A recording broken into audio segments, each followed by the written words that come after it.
Shalom, puji nama Tuhan. Kita bisa bersama-sama lagi pada saat ini. Izinkan saat ini saya akan sampaikan apa yang Tuhan taruh di dalam hati saya. Terima kasih buat kepercayaan yang berikan kepada saya saat ini. Hari ini saya mau bicara tentang kerajaan, kunci kerajaan, ya. Kita lihat di dalam Matius pasal yang ke-16. Matius pasal yang ke-16, mulai ayat yang ke-16, maka jawab Simon Petrus, "Engkau adalah Mesias, anak Allah yang hidup." Kata Yesus kepadanya, "Barang siapa engkau, berbahagialah engkau Simon bin Yunus, sebab bukan manusia yang menyatakan itu kepadamu, melainkan Bapa-Ku yang di sorga. Dan aku pun berkata kepadamu, engkau adalah Petrus, dan di atas batu karang ini aku akan mendirikan jemaatku, dan alam maut tidak akan menguasainya. Kepadamu akan kuberikan kunci kerajaan sorga. Apa yang kuikat di dunia ini akan terikat di sorga, dan apa yang kau lepaskan di dunia ini akan terlepas di sorga." Bapak Ibu yang dikasihi Tuhan, di dalam ayat-ayat ini dikatakan tadi bahwa Tuhan memberikan otoritas kunci kerajaan kepada murid-muridnya, kepada Petrus. Dia katakan bahwa dengan kunci yang diberikan Tuhan itu, alam maut tidak akan menguasai. Dan apa yang kau ikat di bumi akan terikat di sorga. Apa yang kau lepaskan di bumi akan terlepas di sorga. Ini sebuah rahasia besar dan kuasa yang diberikan kepada Tuhan, pada Petrus dan murid-muridnya yang lain. Kuasa yang sama diberikan Tuhan kepada kita, supaya kita bisa menjadi pelaku-pelaku firman dan membawa amanat agung Kristus kepada seluruh dunia. Saudara, mengapa dalam pelayanan, dalam kehidupan kita merasa bahwa kurang pede, ya, kita tidak terlalu yakin dengan pemberitaan kita tentang Yesus kepada orang-orang yang kita layani? Salah satunya karena kita tidak yakin bahwa Tuhan sudah kasih otoritas, Tuhan sudah kasih kita kunci kerajaan itu, sehingga kita menerangkan, menyaksikan kepada dunia dengan setengah hati atau dengan ragu-ragu. Sebab itu terasa banget, saudara, ya, kalau saat kita menyampaikan siapa Yesus, kebenaran tentang Yesus kepada seseorang, dan kita nampak ragu. Orang yang mendapat cerita itu pun yang kita layani juga ragu. Tapi kalau kita dengan yakin bahwa berita kabar baik yang kita sampaikan kepada mereka itu sungguh-sungguh kita ngalami juga, maka mereka pun juga merasakan sesuatu yang terjadi di dalam hati mereka. Nah, di sini saya akan bahas tentang kunci, ya, kunci dikatakan dari apa yang kau ikat di bumi akan terikat di sorga, dan apa yang kau lepaskan di bumi akan terlepas di sorga. Saudara, bicara tentang kunci, ini mewakili otoritas kepada kita, ya. Jika kita mempunyai sebuah kunci, dapat sebuah kunci, ya, itu berarti kita memiliki otoritas untuk tempat itu. Tuhan kasih otoritas.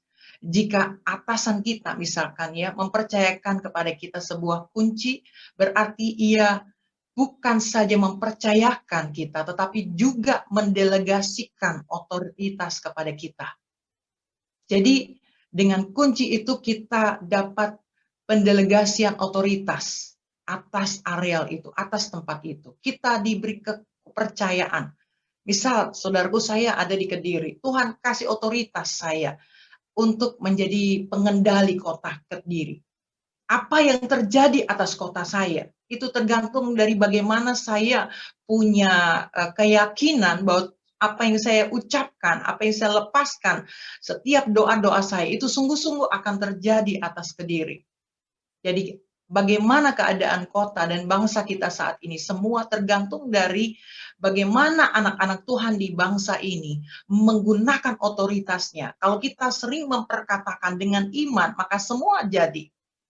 Saudara, yang kedua, kunci itu bicara juga mewakili kepemilikan. Apa yang kau ikat di dunia ini akan terikat di sorga, dan apa yang kau lepaskan di dunia ini akan terlepas juga di sorga.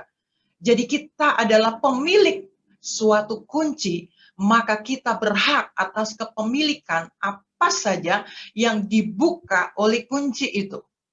Saat kita mempunyai kunci kerajaan sorga, itu berarti kita juga mempunyai kepemilikan sorga di bumi. Nah, ini yang banyak anak-anak Tuhan yang tidak tahu, saudara. Pada waktu saya ketemu, sharing, ya, dengan banyak anak-anak Tuhan, seringkali mereka masih menyuruh Tuhan untuk melepaskan, untuk melakukan banyak hal dalam kehidupannya. Padahal Tuhan sudah berikan otoritas itu kepada kita. Kita sendirilah yang akan melakukannya. Saudara, jadi pada waktu murid-murid Tuhan Yesus, sebelum mereka pergi memberitakan Injil ke seluruh dunia, Tuhan suruh mereka untuk berkumpul, sebab Tuhan akan memberikan kuasa, kunci itu. Apa sebenarnya kunci yang dimaksud Tuhan itu adalah kuasa dari kerajaan itu, ada Roh Kudus sendiri, kuasa Roh Kudus. Kuasa Roh Kudus yang diberikan itulah kunci. Sehingga dengan kuasa, dengan power itu, maka apa yang kita katakan itu jadi. Di dalam nama Yesus, dan peran Roh Kudus hari-hari ini begitu dahsyat, saudara-saudaraku. Karena Joel 2 ayat 28-30 itu sungguh-sungguh akan terjadi. Di mana hal-hal yang dulu tidak pernah dilakukan atau tidak pernah terjadi, itu sekarang kita bisa lihat dan terjadi. Ya, karena itu kita harus dengan pede, harus dengan yakin memberitakan kelepasan, memerintahkan kesembuhan, mengusir setan-setan dengan kuasa yang Tuhan berikan, otoritas yang Tuhan berikan. Ada satu ayat lagi yang memberkati saya di dalam 1 Petrus pasal yang kedua ayat yang ke-9. Tetapi kamulah bangsa yang terpilih, imamat yang rajani, bangsa yang kudus, umat kepunyaan Allah sendiri, supaya kamu memberitakan perbuatan-perbuatan yang besar dari Dia yang telah memanggil kamu keluar dari kegelapan kepada terangnya yang ajaib. Saudara, kata-kata yang baik ini, yang terhormat ini, dulu memang diberikan itu kepada bangsa Israel. Mereka adalah bangsa pilihan, mereka adalah umat kesayangan, kerajaan imam, mereka umat yang kudus, orang-orang kesayangan Tuhan, umat kesayangan Tuhan. Tetapi saudaraku, kata-kata itu bukan hanya buat mereka, juga buat kita saat ini. Dikatakan kamu bangsa yang terpilih. Saudara dan saya, karena kita harus yakin bahwa kita adalah bangsa pilihan Tuhan, ya, bangsa pilihan Tuhan. Jadi di antara sekian ribu bahkan miliar orang, Tuhan memilih saudara dan saya untuk menjadi bangsa pilihan. Dan bukan itu saja, saudaraku, Tuhan memanggil kita sebagai imamat yang rajani. Di sini ada dua panggilan yang menguatkan saya secara pribadi, ya. Panggilan sebagai imam. Tuhan panggil saya sebagai imam. Tuhan panggil kita sebagai imam dan raja. Itu artinya menjadi pendamai. Imam itu artinya bahwa kita ada sebagai intercessor, ya. Kita sebagai imam itu artinya kita berdiri antara manusia dengan Tuhan. Kita merendahkan diri, kita meminta pendamaian, minta ampun di hadapan Tuhan supaya Tuhan memberikan pengampunan dosa atas pribadi seseorang, atas kota, atas bangsa, dan atas komunitas. Jadi sebagai seorang intercessor, sebagai imam, kita berdiri seperti itu. Ya, jadi kalau kita mendoakan orang, saudaraku, saya dulu nggak tahu ya, tetapi setelah saya mengerti kebenaran ini, jadi kalau kita mendoakan orang, saudara, kita berdiri saat itu sebagai imam ya, sebelum kita memerintahkan segala sesuatu untuk orang itu supaya lepas. Yang saya alami itu, saya tidak katakan bahwa Tuhan ampuni orang itu. Tuhan ampuni segala dosanya orang itu. Tapi sebagai imam, saya katakan, Tuhan ampunilah kami. Saya bersama dia, saya mengambil kesalahannya. Sebagai imam itu saya membawa beban dia. Saya berdiri mewakili pribadinya. Saya mewakili kota saya untuk berdiri minta ampun di hadapan Tuhan. Tuhan sudah kasih otoritas kepada kita. Jadi apa yang kita katakan itu akan jadi. Kita minta pengampunan, kita minta dosanya orang itu dilepaskan, maka dia akan melakukan hal yang sama.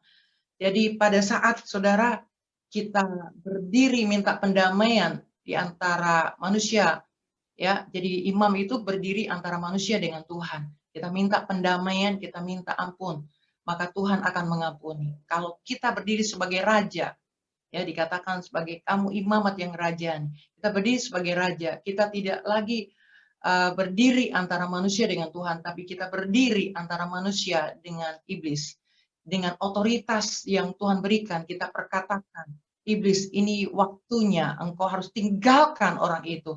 Iblis, engkau harus lepaskan semua tawananmu. Karena Tuhan kami sudah melepaskan itu. Kita harus perkatakan kepada tanah yang mungkin sudah ditanami tapi tidak menghasilkan banyak hasil yang bagus ya, terus gagal. Kita sebagai orang-orang yang diberikan kunci kerajaan, kita orang yang dipilih sebagai imam dan raja, kita katakan, tanah engkau tidak dibawa kutuk lagi. Tuhan Yesus sudah bayar semuanya di Kalvari, supaya semua yang terkutuk menjadi dilepaskan dan menjadi bangsa yang diberkati Tuhan. Tanah yang diberkati Tuhan. Saat kita mengatakan seperti itu, maka semuanya itu jadi. Saudaraku, kita tahu kebenaran, kita tahu bahwa Yesus sudah membeli semua dosa-dosa kita dan melepaskan semua kutuk atas manusia dan bumi. Karena itu kita sebagai orang yang sudah tahu, kita memberitahu kepada orang-orang yang belum mengerti tentang hal ini supaya mereka bisa mengalami berkat dan kuasa Tuhan. Saudara-saudara, dikatakan juga di sana bahwa bangsa kita juga bangsa yang kudus, ya, bangsa yang kudus, imamat yang rajani, bangsa yang kudus. Bangsa yang kudus itu bangsa yang kudus di sini artinya berbeda. Kita dipanggil untuk menjadi bangsa yang berbeda, punya kelakuan, cara, attitude, ya, cara berpikir yang berbeda, sehingga benar-benar apa yang kita ucapkan itu sungguh-sungguh menjadi kenyataan. Di saat kita menjaga perkataan kita, kata-kata yang kita ucapkan itu sungguh-sungguh akan terjadi. Kita dipilih menjadi bangsa yang kudus, bangsa yang berbeda, sehingga apapun yang kita katakan itu pasti akan terjadi. Umat kepunyaan Allah sendiri, ya, supaya kamu memberitakan perbuatan-perbuatan masyhur, perbuatan-perbuatan yang besar dari Dia yang telah memanggil kamu keluar dari kegelapan kepada terangnya yang ajaib. Kita adalah milik Tuhan. Saudaraku, kita adalah milik Tuhan. Milik kepunyaannya sendiri. Ya, jadi kita tidak perlu khawatir karena kita ada di dalam Tuhan. Seorang prajurit tidak perlu merasa takut dengan penghidupannya karena komandannya yang bertanggung jawab. Karena itu saudaraku, pagi ini saya mengingatkan aja, sharing kepada saudara-saudara. Saya yakin saudara sudah tahu akan hal ini, ya, tapi hanya mengingatkan aja bahwa yang pertama, kita sudah diberikan kunci kerajaan. Jadi apa yang kita ikat di bumi akan terikat di sorga. Kita akan pergunakan sungguh-sungguh otoritas ini. Karena nasib bangsa ini, nasib orang-orang di sekitar kita, nasib kita juga, semua itu tergantung dari bagaimana kita menggemakan mulut kita, menggemakan perkataan kita dengan urapan Roh Kudus yang Tuhan berikan kepada kita, maka apa yang kita katakan itu pasti jadi. Jadi kalau kita yakin bahwa apa yang kita doakan, apa yang kita perintahkan itu akan terjadi, maka semua akan terjadi. Tapi kalau kita mengatakannya dengan ragu-ragu, maka semuanya itu tidak akan terjadi. Jadi kita harus dengan percaya bahwa kalau kita nggak memerintah Tuhan lagi, tadi Tuhan sudah berikan kuasa itu kepada kita, sehingga contoh seperti seorang Petrus yang tadinya dia penakut, tapi oleh karena dia dipenuhi dengan kuasa Roh Kudus, dia tahu bahwa dia sudah punya otoritas kunci kerajaan itu, maka sekali dia berkata-kata, maka 3.000 orang yang bertobat di hadapan Tuhan. Jadi kita juga harus yakin kunci kerajaan sudah ada di dalam hidup kita. Setiap perkataan, apa yang kita ucapkan sudah dalam pengurapan Roh Kudus, sehingga apa yang kita katakan, dunia katakan tidak mungkin, itu bisa menjadi mungkin. Yang penting kita harus yakin dulu. Kita yakin, maka semua itu jadi. Amin, saudara-saudara. Dan yang kedua, karena kita ini adalah bangsa pilihan Tuhan. Kita dipanggil, kita dipilih, dan kita menjadi imamat yang rajani. Jadi kita percaya bahwa kalau Tuhan sudah memberikan otoritas dan kita memperlakukan kita menjadi milik kesayangan. Saudara, kalau kita mempunyai barang, ya, barang itu akan menjadi bernilai tinggi atau tidak itu tergantung dari pemiliknya, ya. Banyak orang yang mau bayar jutaan dolar untuk membeli barang dari seorang artis yang ternama, ya, seorang tokoh yang terkenal, legendaris. Dia berani keluarkan uang ribuan bahkan jutaan untuk bisa membeli itu, karena dia merasa bangga memiliki ini barang mahal milik orang yang terkenal. Saudara, kita adalah milik Yesus Kristus. Saudara dan saya orang-orang yang mahal di hadapan Tuhan. Orang-orang yang istimewa, orang yang berharga. Jadi kita tidak boleh mengatakan bahwa kita ini orang-orang yang biasa. Kita adalah orang-orang yang luar biasa, imamat yang rajani. Kalau kita sendiri bisa berdamai dengan diri kita sendiri tahu posisi kita, maka kita tidak akan merendahkan diri kita dengan kita katakan, aku nggak mungkin bisa, aku mungkin ini sudah nasibku, ya, atau kita mencas diri kita dengan kata-kata negatif. Itu tidak boleh lagi, saudaraku, ada dalam mulut kita. Kita harus menghargai otoritas dan menghargai pemilihan Tuhan atas hidup kita. Tuhan saja melihat diri kita sungguh amat baik. Dia melihat diri kita adalah orang-orang yang sangat berharga. Tapi sering kali kita merendahkan diri kita dengan mengatakan bahwa aku nggak mampu. Mungkinkah aku bisa melakukan itu? Kalau kita sendiri tidak berdamai, kita sendiri tidak yakin bahwa Roh Kudus itu mengurapi dan setiap kata-kata yang kita ucapkan itu pasti jadi, maka kita tidak akan bisa meyakinkan dunia bahwa Yesus itu juga mencintai mereka. Jadi itu harus kita alami sendiri. Kita harus mengalami sendiri. Saya sering katakan kepada jemaat-jemaat Tuhan yang dipercayakan kepada saya bahwa nomor satu, kita harus mempunyai pengalaman pribadi dengan Tuhan. Jangan puas dengan apa kata orang tentang Yesus, tapi miliki iman, miliki pengalaman iman secara pribadi dengan Tuhan. Itu yang menjadi dasar untuk kau bisa dengan gila-gilaan menceritakan siapa Yesus kepada dunia. Kalau kita sendiri nggak yakin dengan siapa Yesus bagi saya dan bagaimana saya di hadapan Dia, maka kita tidak akan bisa meyakinkan dunia untuk bisa mengenal Yesus. Saudaraku, kita sendiri yang harus yakin. Dan kita harus yakin dengan apa yang kita katakan. Kalau kita katakan sembuh, maka dia sembuh. Ya, saudaraku, tadi malam ini peristiwa yang sangat baru, ya, banyak kesaksian. Saudaraku, hari-hari ini Tuhan menggerakkan memang tidak melakukan banyak di dalam, tapi di luar, pelayanan-pelayanan di luar, ya. Pada saat saya katakan, ya itu tadi yang saya sampaikan pada saudara, itu harus saya hidupi. Saya tidak hanya menceritakan, tapi saya harus benar-benar menghidupi bahwa Yesus itu penyembuh. Saya harus punya pengalaman bahwa Yesus itu penyembuh. Saya punya pengalaman bahwa Yesus itu pembebas. Puji Tuhan. Karena itu saudaraku, hari-hari ini saya bisa melihat demonstrasi iman, apa yang Tuhan Yesus lakukan. Pada saat saya katakan, Ibu, tanganmu lurus. Dan malam itu dia bergetar. Saya sampai kaget. Kenapa tanganmu? Enggak tahu, ini aku mengalami hadirat Tuhan, aku mengalami lawatan Tuhan.